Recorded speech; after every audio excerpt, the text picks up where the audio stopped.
dalam menjalani kehidupan ini, manakala fisik kita, badan kita, bahagian tubuh kita ada yang sakit, niscaya kita akan bersegera untuk menyembuhkan, beranjak, berikhtiar menyembuhkan sakit kita.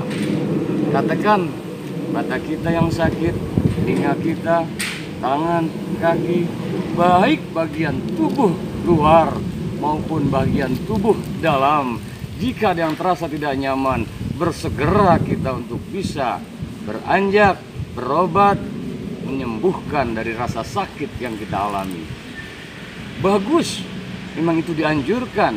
Kita harus berikhtiar agar kita sehat, maka rasa sakit yang ada pada bahagian tubuh kita harus diobati, harus ke dokter, harus usaha, harus ikhtiar agar sembuh dan sehat kembali. Namun amat sangat disayangkan jika yang sakit batin kita, jika yang sakit hati kita, jika yang sakit terkadang tidak nyaman di jiwa kita tidak beranjak untuk bersegera mengobati sakit kita. Sesungguhnya sakit fisik mudah untuk dideteksi. Luar biasa, ilmu kedokteran sudah sedemikian rupa canggih dan majunya. Tapi amat disayangkan jika yang sakit hati kita, maka tidak bersegera kita untuk mengetahui sedini mungkin, sehingga bersaranglah akhirnya aneka penyakit-penyakit hati, dengki, hasad, hasut, ego, penyakit-penyakit hati yang kadang tanpa disadari justru ini yang membuat hidup tidak nyaman. Oleh karenanya kita harus bersegera pula mendeteksi secara dini apa yang kita alami. Jangan-jangan selama ini kita pelihara rasa dengki yang ada di hati kita. Jangan-jangan kita diamkan saja penyakit hati, hasad, hasut, takabur, ujub, riya. Jangan-jangan aneka penyakit hati kita sudah terbawa harus kemusyrikan, kita sudah terbawa dalam pelaksanaan hidup ini tidak lagi total kepada Allah. Jangan-jangan sudah tidak lagi kita mutlak total rasa syukur kita kepada Allah. Jangan-jangan resah, gelisah, gundah, gulana kita diamkan saja bersarang yang justru itu menjadi sampah-sampah hati kita. Seharusnya kita menyadari penyakit-penyakit hati ini akan dapat sirna kalau kita bersikap arif dan tetap untuk mempautkan hati kita kepada Allah Subhanahu wa Ta'ala. Setidaknya ada 5 hal agar rasa tidak nyaman, penyakit-penyakit hati yang ada pada diri kita, dia bisa terhilangkan. Yang pertama, selalulah kita harus mensyukuri segala nikmat yang diberikan oleh Allah Subhanahu wa Ta'ala.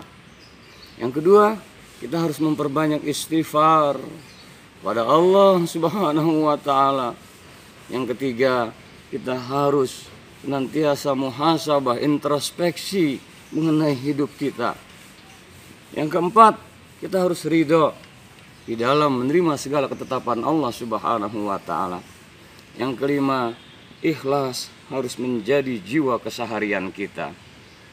Kalau mau disingkat, SIM RI, SIM RI, SIM S, selalu syukur, I, istighfar, M-nya muhasabah, introspeksi, audit diri, evaluasi diri, R, ridho, I, ikhlas.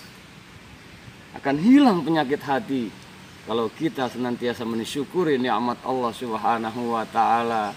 Yang ada adalah alhamdulillah. Yang ada adalah kita harus buang jauh-jauh aneka macam dosa, aneka macam sifat-sifat yang tidak baik yang sudah terlanjur kita laksanakan dengan selalu memperbanyak istighfar. Kita harus merenung, muhasabah akan kehilapan-kehilapan kita, sehingga yang ada adalah ke depan kebaikan dan perbaikan. Kita harus ridho dengan apa yang terjadi, sehingga keluh kesah hilang dari diri kita. Ikhlas, baik hablum minallah maupun hablum minan nas, sehingga Jika orang maju, kita ikut bahagia, bukan malah mendengki. Jika orang ada kesulitan, timbul akses kesalehan kita untuk mengekspresikan, membantunya. Dalam segala hal ini apapun, nyamankan hati. Yang terpenting adalah agar hati kita tetap sehat. Ala bizikrillah tatmainnul qulub. Ketahuilah, dengan hati yang selalu zikrullah, terpaut kepada Allah, niscaya akan menjadi tenang. Semoga Allah Subhanahu wa Ta'ala mensehatkan lahir batin kita, jiwa raga kita, jasmani kita, rohani kita. Tiada hari tanpa pencerahan hati. Semoga tercerahkan selalu atas karunia ilahi Rabbi dalam menata, meniti ridho ilahi, sehat jasmani, sehat rohani, di dalam menjalani hidup dan kehidupan sampai akhir hayat kita. Rohani kita pun tetap sehat menghadap Allah, husnul khatimah, la ilaha illallah. Wallahul muwaffiq ila aqwamit thoriq. Wal afu minkum. Wassalamualaikum warahmatullahi wabarakatuh.